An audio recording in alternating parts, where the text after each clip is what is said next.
요새 유튜브를 보면 아파트 매매에 대해 예상하는 영상이라든지 아파트 매매 계약을 잘할 수 있는 방법들을 이야기해주는 영상들이 무수히 많은 것 같습니다. 어떤 분은 죽창 아파트 가격이 폭망한다는 분도 계시고, 어떤 특정 부동산이 무작정 오른다는 분도 계시고, 몇 가지만 잘하면 다 잘 된다는 분도 계시고, 뭐 하나 잘못하면 폭망한다는 분들도 계십니다. 그런데 그런 이야기들을 무작정 신뢰하고 아파트 매매를 하시기는 너무 무모한 생각이 아닌가 하는 생각이 듭니다. 저런 영상들을 신뢰하고 매매를 하시고 큰 손해를 보시는 분들을 볼 때 정말 안타깝습니다. 일단 어떤 정보를 신뢰할 수 있다는 것은 우선 그 근거가 되는 자료들이 신뢰 가능하여야 하고, 그 근거가 주장하는 사실에 대해 합당한 근거가 되어야 합니다. 하지만 다수의 아파트 매매를 예상하는 글들을 보면 근거 자체부터 신뢰할 수 없는 근거이거나 주장하는 사실들의 합당한 근거가 될 수 없는 자료들이나 말들이 많은 것 같습니다. 또한 합당한 근거라 할지라도 어떤 한 부분만을 평가해서 판단하고 예상할 수 없는 것이 부동산이라는 것입니다. 그리고 몇 가지만 잘한다고 매매를 잘할 수 있는 것도 아니고, 어떤 한 가지를 잘못했다 해서 폭망하지는 않습니다. 저에게 전속 의뢰가 들어오면 전 일단 모든 일반 중개는 올스톱합니다. 그 이유는 전속 고객님에게 최상의 결과를 드리기 위해서는 해야 할 일들이 너무 많고 신경 써야 할 일도 너무 많기 때문입니다.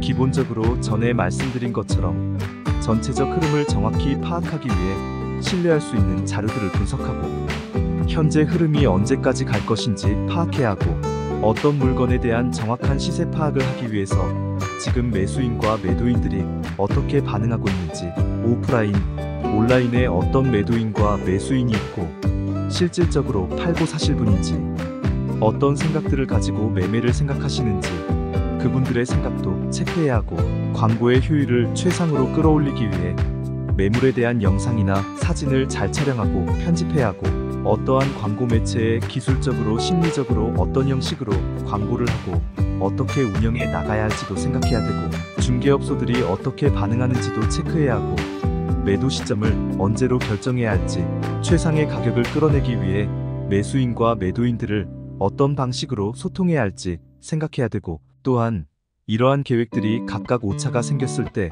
어떻게 대응할 건지, A 계획, A-1 계획, A-1-1 계획, 이런 식으로 대응 계획도 세워야 합니다. 지루하셨겠지만 제가 전속 중개를 의뢰받았을 때 하는 일의 10분의 1도 말씀드리지 않았습니다.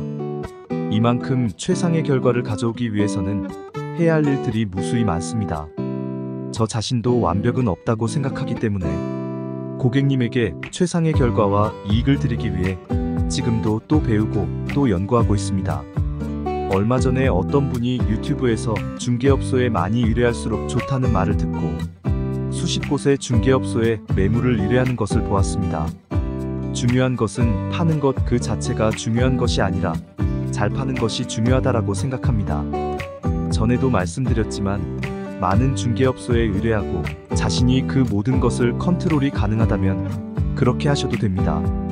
수십 개의 중개업소들이 내가 원하는 가격에 광고하고 있는지 항상 체크 가능해야 하고, 수십 개의 중개업소들이 적정 가격을 평가하여 매수 고객들에게 브리핑하고 있는지도 알아야 합니다.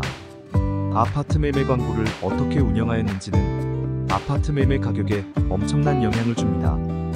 어떤 분들이 말씀하시길 많은 중개업소에 매물을 의뢰하면 중개업소 자신의 매물이니까 잘 팔아준다라는 말씀을 하시는 것을 들었습니다. 그 말씀은 아파트 중개 시장의 현실을 모르고 하시는 말씀인 듯합니다. 아파트 중개의 현실에서는 양심이 있는 중개인분들도 많지만 양심이 없는 중개인들도 많습니다. 어떤 중개인들은 매도인과 상의도 없이 어처구니 없는 가격에 광고하는 중개인도 있고, 누군가 계약을 하려 할 때 있는 소리 없는 소리 다 해가며 계약을 방해하는 중개인도 많습니다. 여러 중개업소에 매물을 의뢰하게 되면 먼저 파는 것이 임자라 광고 자체도 서로 경쟁하게 되고, 그로 인해 가격이 팍팍 내려가서 그냥 싸게 파신 것뿐입니다. 능력이 있고 양심이 있는 중개인도 그 가격을 따라 광고할 수밖에 없고, 어차피 나에게만 의뢰한 매물이 아니기 때문에 가격 내리기에 동참할 수밖에 없습니다.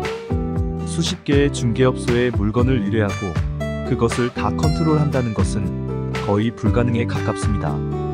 중개업소의 평가 없이 아무 중개업소에나 중개 의뢰하신다는 것은 내 재산의 이익을 포기한다는 말씀과 같습니다.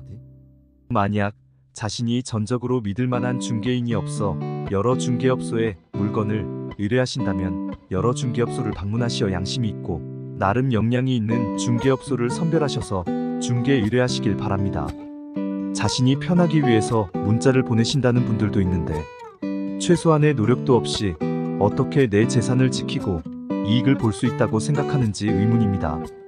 다시 말씀드리지만 파는 것 그 자체가 중요한 것이 아니라 내가 내 아파트를 매매하거나 임대할 때 잘 팔고 잘 임대하기 위해선 많은 것들을 알아야 하고 그만한 노력을 해야만 나의 재산을 지키고 내가 당연히 가져가야 할 이익을 챙길 수 있습니다.